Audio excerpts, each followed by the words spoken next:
கேள்வி பார்வையாளருக்கு வணக்கம். நேர்காணலில் நாம் சந்திக்க இருக்கும் சிறப்பு விருந்தினர் தமிழ் புலிகள் கட்சியின் மாநில செய்தி தொடர்பாளர் முத்துக்குமார் அவர்கள். சார் வணக்கம். வணக்கம். கடந்த ஒரு 60 ஆண்டுகள் தமிழ்நாட்டில் இல்லாத அளவுக்கு எஸ்சி/எஸ்டி மாணவர்களுடைய அந்த கல்வி விகிதம் அதிகரிப்பதாக தமிழ்நாடு அரசு குறிப்பாக பார்த்தோம்னா முதலமைச்சர் மு.க. ஸ்டாலின் தெரிவிச்சிருக்காங்க. 96% மேலே ஆதிராவிட நலப்படி மற்றும் பழங்குடி மாணவர்கள் சாதனை படைச்சிருக்காங்கன்ற ஒரு கருத்தை வச்சிருக்காங்க. அந்த சம்பவத்தை நீங்கள் எப்படி சார் பார்க்குறீங்க? இது வரவிருக்க வேண்டிய விஷயம். அதாவது பார்த்தீங்கன்னா 2021-22 இந்த காலகட்டங்களில் 84%, இப்போ 94% மேலேயும் பார்த்தீங்கன்னா ஆதிதிராவிட பழங்குடியின மாணவர்கள் கல்வியில் தேர்ச்சி பெற்றிருக்காங்க. இது திராவிட மாடல் முதல்வருடைய வழிகாட்டுதலின்படி நடந்தது தான்.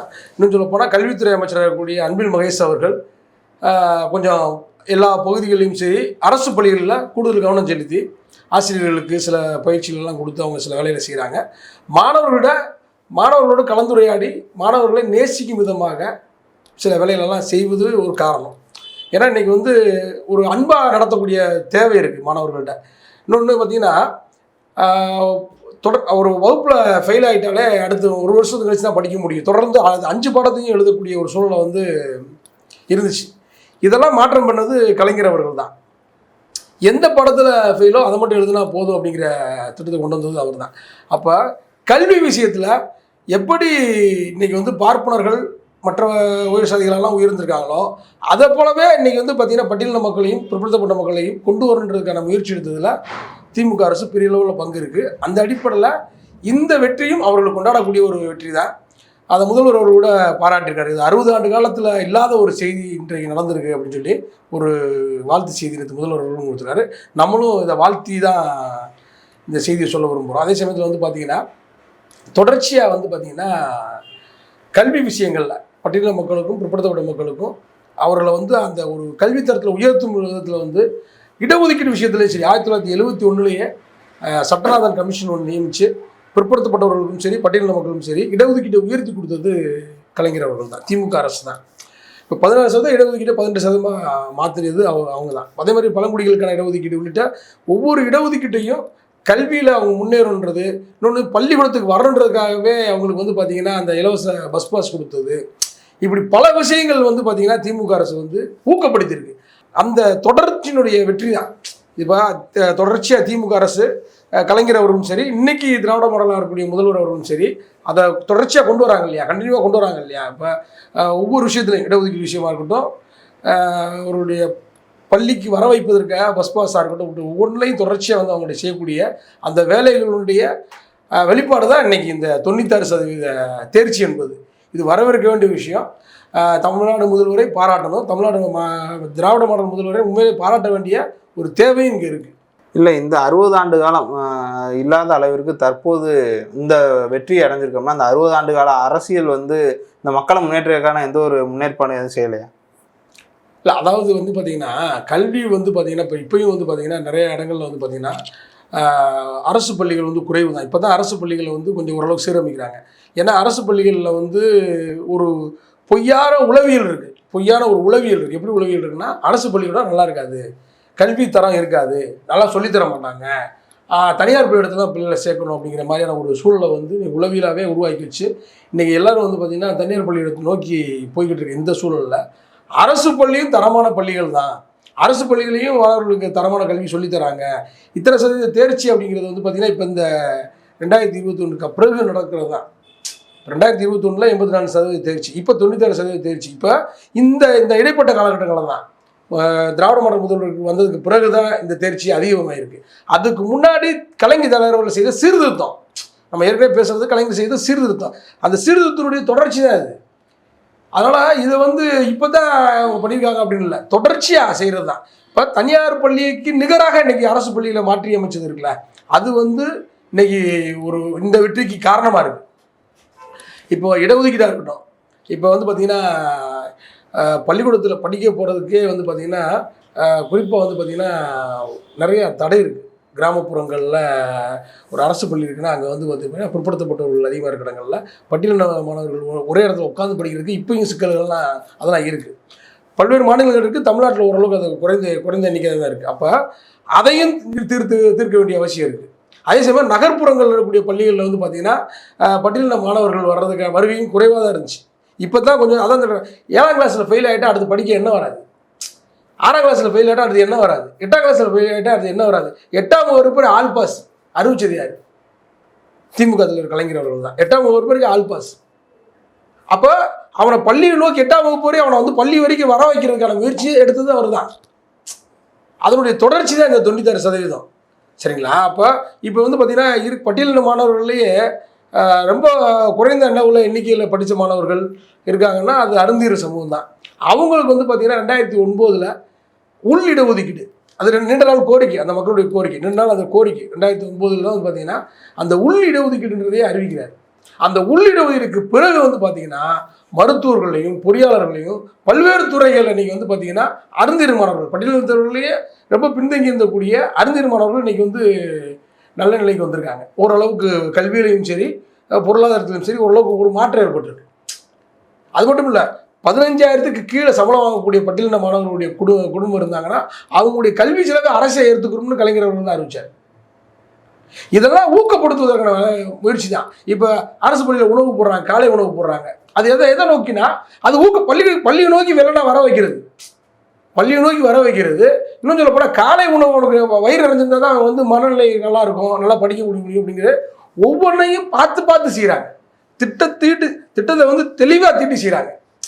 இந்த கலைஞர் அவர்கள்ட்ட எந்த பார்வை இருந்தோ அதே பார்வை இன்னைக்கு நம்முடைய முதல்வர் ஸ்டாலின் அவர்கள்ட்ட இருக்கு. இது மாதிரியான இந்த நடவடிக்கை தான் வந்து பார்த்தீங்கன்னா மற்ற மாநிலங்களை விட தமிழ்நாடு வந்து எந்த அளவுக்கு இன்னைக்கு வளர்ச்சியை நம்ம பெற்றிருக்கோம்னா அந்த வளர்ச்சியினுடைய நோக்கம் வந்து இந்த திராவிட சித்தாந்தங்களுடைய வழி வந்ததுனால தான் அது நடக்குது. இப்போ கூட இன்னைக்கு கூட அறிவிச்சிருக்காங்க. இன்னைக்கு வந்து பார்த்தீங்கன்னா ஒன்றிய அரசு குறிப்பாக வந்து பார்த்தீங்கன்னா ஜனாதிபதி முர்மு அவர்கள் வந்து ஒரு செய்தி அறிவிச்சிருக்காங்க. இது என்ன மாதிரியான மோசமான ஒரு நிலையை உருவாக்க போகுது அப்படிங்கிறது நம்ம கவனிக்க வேண்டிய விஷயம். என்னன்னு கேட்டிங்கன்னா, அதாவது கிராமப்புறங்கள் நடக்கக்கூடிய பஞ்சாயத்துகள், கட்ட பஞ்சாயத்துகள், அது கட்ட பஞ்சாயத்து தான் சொல்ல முடியும்.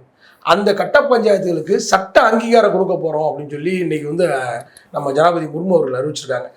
இது என்ன மாதிரியான மனநிலை ஏற்படுத்தும்னா, இப்போ வந்து பார்த்தீங்கன்னா நம்ம கிராமப்புறத்தில் பட்டியலின மாணவர் பள்ளியிடத்துக்கு போகக்கூடாதுன்னு ஒரு, ஏன்னா பஞ்சாயத்து தலைவர் யார் இருப்பாங்கன்னா பெரும்பாலும் உயர் சாதியை சேர்ந்தவர்கள் தான் இருப்பாங்க, பிற்படுத்தப்பட்டவர்கள் தான் இருப்பாங்க, பெரும்பாலும் உயர் சாதியை சேர்ந்தவர்கள் இருப்பாங்க. அவங்க என்ன செய்வாங்கன்னா இவன் படிக்கக்கூடாதுன்னு வாங்க, பள்ளியிடத்துக்கு வரக்கூடாதுன்னு வாங்க, நீ கோயிலுக்குள்ளே வரக்கூடாதுன்னு வாங்க, நீ தெருவுக்குள்ளே நடக்கூடாதுன்னு வாங்க, நீ புதுக்குளத்தில் தண்ணி எடுக்கூடாதுன்னு வாங்க.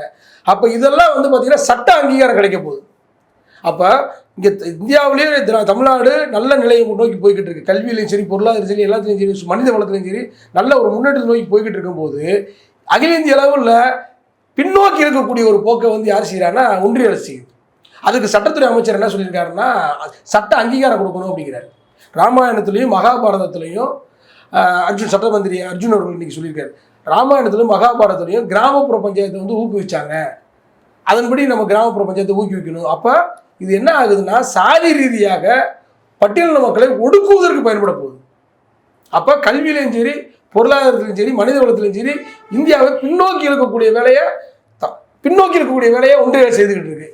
இவர்களெல்லாம் ஒவ்வொரு கிராமப்புறங்களுடைய பட்டியலின மாணவர்களை முன்னேற்றக்கூடிய வேலைகளை திராவிட மாடல்களை செஞ்சுக்கிட்டு இருந்தால் கூட ஒரு பக்கம் பின்னோக்கி இழுத்துக்கிட்டு இருக்கு ஜனாதிபதி முர்மு அவர்கள் மூலமாக இன்னைக்கு மோடி ஒன்றிய அரசு வந்து பின்னோக்கி இழுத்துக்கிட்டு இருக்கு. இது மிக கேவலமான ஒரு ஒன்று. இதுக்கு தான் சொல்கிறோம், நம்ம வந்து இந்த மோடி அரசு தூக்கி எறியப்படவில்லை என்று சொன்னால் மனு ஆட்சியை கொண்டு வருவதற்கு அத்தனை வேலைகளையும் இவங்க தொடர்ந்து ஒவ்வொன்றா செஞ்சுட்டு இருக்காங்க. அரசு அது ஜனாதிபதி மூலமாகவோ அல்லது கவர்னர் மூலமாகவோ சில மாநிலங்களில் முதலமைச்சர்கள் அவர்கள் மூலமாகவோ தொடர்ச்சியாக செஞ்சுட்டு இருக்காங்க. இன்னைக்கு அயோத்தியில் இன்னைக்கு வந்து பார்த்தீங்கன்னா உத்தரப்பிரதேசம் என்ன நடந்துட்டு இருக்குன்னா கல்வியை விட கோயில்களுக்கு தான் முன்னுரிமை. சீதா கோயில் கட்டுவதற்கு என்ன வழி, ராமர் கோயில் கட்டுவதற்கு என்ன வழி, அனுமார் கோயில் கட்டுவதற்கு என்ன வழி, ராமாயணத்தை பற்றி விளக்குவதற்கு என்ன கல்வி பாடத்திட்டத்தில் ராமாயணத்தை பற்றி விளக்க போகிறாங்க. இன்னும் சொல்ல போனால் இந்திய லெவலில் வந்து பார்த்தீங்கன்னா டார்வின் விதி, அறிவியல் தான். நீங்கள் எவ்வளோ பெரிய கிறிஸ்தவ நாடாக இருந்தால் கூட அறிவியல் தான் பாடத்திட்டமாக இருக்குது, பைபிள் பாடத்திட்டமாக இல்லை. இஸ்லாமிய நாடுகள் கூட அறிவியல் தான் பாடத்திட்டமாக இருக்குது, பைபிள் அது குரான் பாடத்திட்டமாக இல்லை. ஆனால் இங்கே என்ன செய்கிறாங்கன்னா டார்வின் விதி எடுக்கிறாங்க. அறிவியல் கோட்பாடு முதலில் தோன்றிய உயிர் எதுன்னு கேட்டால் அமீபா அப்படின்னு நம்ம சொல்லுவோம், பாடத்திட்டத்தில் அப்படி தான் இருக்குது. ஆனால் இங்கே என்ன சொல்ல போகிறோம்னா ராமாயணம் என்ன சொல்லிச்சு, மகாபாரதம் என்ன சொல்லிச்சு, கிருஷ்ணர் என்ன சொன்னார், நம்மளெல்லாம் படைச்சது யார், பிரம்மன் தான் படைச்சாருன்னு வரப்போகுது, பாடத்திட்டத்தில் வரப்போகுது. டார்வின் விதி எடுத்துட்டாங்க. அப்போ அறிவியலுக்கு புறம்பான மூட நம்பிக்கைகளை ஒன்றிய அரசு இங்கே திணிச்சுக்கிட்டு இருக்கு. அறிவியல் நம்முடைய முதல்வர் சமீபத்தில் கூட சொல்லும்போது சொன்னார், அறிவியலுக்கு புறம்பான மூட பழக்க வழக்கங்களை எதையுமே பாடத்திட்டத்தில் சொல்லித் தராதீங்க, பள்ளிக்கூடத்தில் சொல்லித் தரக்கூடாது, பாடத்திட்டத்தில் இருக்கக்கூடாதுன்னு நம்ம முதல்வர் சொல்றாரு. அப்போ நமக்கு ஏட்டிக்கு போட்டியாக ஒன்றிய அரசு செயல்படுது. நாம் அறிவியலை நோக்கி நடந்துட்டு இருக்கோம். அறிவியல் பார்வை தேவையில்லைன்னு அறிவியலுக்கு மிக எதிரான ஒரு வேலையை வந்து இன்னைக்கு செஞ்சுட்டு இருக்காங்க. அதுதான் அந்த கிராமப்புற பஞ்சாயத்தெல்லாம் ஆதரிக்கிறது, காப்பு பஞ்சாயத்து ஆதரிக்க போகிறாங்க. பெரிய ஏற்கனவே பார்த்தீங்கன்னா வட மாநிலங்களில் வந்து மிகப்பெரிய பட்டியலின மக்கள் மிக மோசமாக பாதிக்கப்பட்டாங்க. அங்கே உள்ள கட்ட பஞ்சாயத்துக்காரர்களால், ஜாதி வெறியர்களால் மிகப்பெரிய மோசமாக பாதிக்கப்பட்டாங்க. அந்த பாதிப்பு தொடர போகுது. அது தமிழ்நாட்டிலையும் சட்ட அங்கீகாரம் தரப்போறோன்றது கேவலமாக இருக்குது.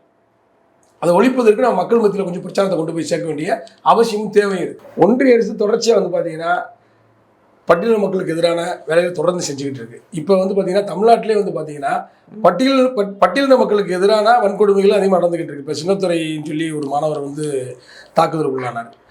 தாக்குதல் உள்ளானவுடனே இங்கே என்ன நடக்குதுன்னா, அதுக்கு சரியான முறையில் சட்ட நடவடிக்கைகள் எடுத்துக்கிட்டு இருக்கும்போது இங்கே இருக்கக்கூடிய பாஜகவை சேர்ந்தவர்கள், தம்பிகள், குறிப்பாக நாம் தமிழர் கட்சியை சேர்ந்தவர்கள், சில வரட்டு தலித்தியவாதிகள் எல்லாம் என்ன செய்கிறாங்கன்னா, எப்படா திமுகவுக்கு எதிராக ஒரு செய்தி கிடைக்கும், எப்படா பட்டியலின மாணவர்கள் தாக்கப்படுவான், எப்படா பட்டியலின மாணவர்களுக்கு எதிரான ஒரு சம்பவம் நடக்கும்னு காத்திருந்து என்ன செய்கிறாங்கன்னா, நம்முடைய முதல்வருக்கு எதிராக, நம்முடைய திமுக திராவிட மாடல் அரசுக்கு எதிராக நம்ம அதை தான் சொல்கிறோம்.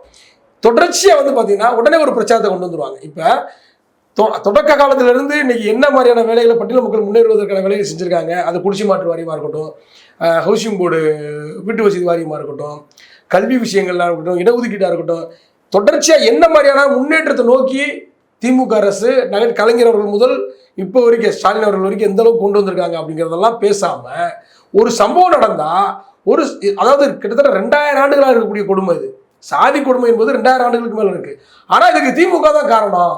திமுக தான் ஏதோ சாதியை கண்டுபிடிச்சது மாதிரியும், திமுக தான் அந்த ஜாதிய வெறியர்களோடு சேர்ந்து நின்று அந்த சின்னத்துறையை தாக்கியது போலவும் இங்கே ஒரு பிரம்மையை உருவாக்கி திமுக அரசுக்கு எதிராக பாஜக, RSS, நாம் தமிழருக்கு ஆதரவாக அல்லது அதிமுக கூட்டணிக்கு ஆதரவாக இன்னைக்கு வந்து பார்த்தீங்கன்னா ஒரு டீம் உருவாக்கிட்டு இருக்காங்க. ஒரு செய்தியை பரப்புறாங்க, உளவியலை உருவாக்க பார்க்குறாங்க. ஏன்னா பொய்களாலும் அவதூறுகளாலும் தான் திமுக அரசு மீது மிகப்பெரிய ஒரு போலி பிம்பம் இங்கே கட்டமைக்கப்பட்டிருக்கு. அதே போலி பிம்பத்தை இப்பயும் சில கும்பல் செய்யறதுக்கு முயற்சி எடுத்துட்டு இருக்காங்க. இந்த மாதிரி சூழலில் இன்னைக்கு வந்து பார்த்தீங்கன்னா பட்டியலின மாணவர்கள் 96% அந்த ஆயுதிராவிட பள்ளி மாணவர்கள் வந்து தேர்ச்சி வராத விஷயத்தை வந்து நம்ம உண்மையிலே கொண்டாடப்பட வேண்டும். எந்த அடிப்படையில் நம்ம அதான் தொடக்கத்திலும் சொல்லிடுவோம். கலைஞர் அவர்கள் முதல் இன்னைக்கு ஸ்டாலின் அவர்கள் வரை, இன்னைக்கு உயர்கல்வித்துறை அமைச்சர் இவர் நம்ம அன்பில் மகேஷ் வரைக்கும் இன்னைக்கு என்ன பண்ணியிருக்காங்க அப்படின்ற விஷயத்தை நம்ம விரிவாக பேசிடுவோம். ஆனால் பட்டியலின மக்கள் ஒரு சின்ன சம்பவம் நடந்தால் கூட அதை ஊதி பெருக்கக்கூடிய வேலையை இன்னைக்கு வந்து மோசமாக செஞ்சுக்கிட்டு இருக்காங்க. இதையும் நம்ம அம்பலப்படுத்த வேண்டியது இருக்குது. இதையெல்லாம் ஏற்கனவே தொடக்க காலத்திலிருந்து இன்னைக்கு இடஒதுக்கீடு உயர்த்தியில் இருக்கட்டும், கல்வி விஷயத்தில் தொடக்க காலத்திலிருந்து திமுக பட்டியலின மக்களுக்கும் பிற்படுத்தல் மக்களுக்கு ஆதரவாக இருந்ததுனால இந்த செய்திகளெல்லாம் நம்ம மக்கள்கிட்ட கொண்டு போய் சேர்க்கலைன்னு சொன்னால் நிச்சயமாக சங்கிகளும் நாம் தமிழர் தம்பிகளும் ஒரு திராவிட மாடலுக்கு எதிராக, திராவிட இயக்கங்களுக்கு எதிராக, திராவிட சித்தாந்தங்களுக்கு எதிராக வந்து இங்கே ஒரு பொய்மையில கட்டமைச்சு உளவியலை மக்கள்கிட்ட வேற மாதிரியான ஒரு உளவியலை உருவாக்கிடுவாங்க. அதையெல்லாம் நம்ம ஒழிக்க வேணும்னு சொன்னால் இந்த செய்திகள் பரப்பப்பட வேண்டும், இது பாராட்டப்பட வேண்டும். இன்னும் சொல்ல போனால் முதல்வருக்கு ஒரு பாராட்டு விழாவே நடத்துவதற்கு ஆயுதிராவிட குறிப்பாக வந்து பார்த்தீங்கன்னா பட்டியலின தலைவர்கள் வந்து ஒரு கூட்டு முயற்சி எடுத்து இதை செஞ்சால் கூட ஒரு சிறப்பாக இருக்குன்றது என்னுடைய கருத்து. நன்றி சார். நல்லது.